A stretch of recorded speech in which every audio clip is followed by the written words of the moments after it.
ended up barricading himself into an elevator. That was where police confronted him. There were several shots fired, and at that point, shortly thereafter, police discovered the gunman dead. Yes, that's right. It was a construction site right in the heart of the Auckland CBD. This all started to unfold around about 7:30 this morning, and that was really peak rush hour in Auckland.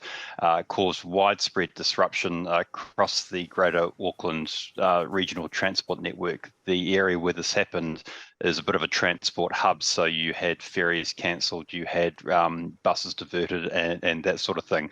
So we have two people dead. The gunman also dead. What appears to have happened is that the gunman went into this building site. So it's at 1 Queen Street. It's a multi-story building under construction. We understand that the shooter, who has been named as a 24-year-old by the name of Matutangi Matua Reid, worked at the building site. Interesting to note and important to note that he was on home detention for domestic violence offences, but had approval from the courts to travel to the building site where he worked.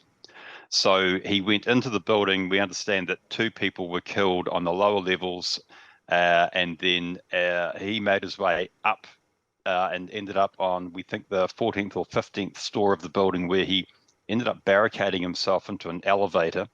That was where police confronted him. There were several shots fired, and at that point, shortly thereafter, police discovered the gunman dead.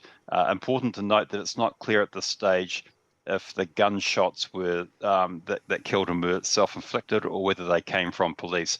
One of the people injured, we have, depending on how you count it, at least 5 people injured. One of those injured is a police officer. He was taken to hospital in a critical condition. The police telling us now that that officer is now in a stable condition.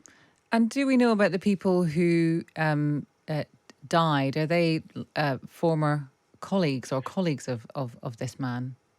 At this stage, police are only describing them as civilians, but we believe that there is a pretty strong chance that they were colleagues of this 24-year-old. They do appear to have been on the construction site at the time, but at this point, we're still awaiting some clarification on that.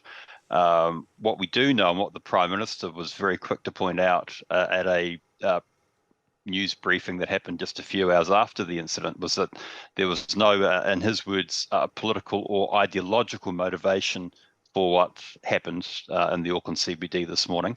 And obviously, when you hear the words active shooter in New Zealand now, our thoughts go back to 2019 and the Christchurch mosque attacks, where an individual with very much a political or ideological motivation went on the rampage and killed 51 people.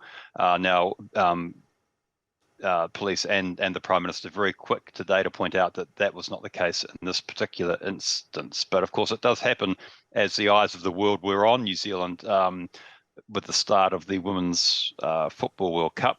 In a little under 2 hours, New Zealand and Norway kick off at Eden Park here in Auckland. There will be a moment's silence held before that game starts to honour the victims of today's tragedy. But certainly a lot of attention on here, and I think the government probably is really a little bit concerned that the international attention that we were hoping to get from the start of this tournament is now focusing instead on this terrible tragedy.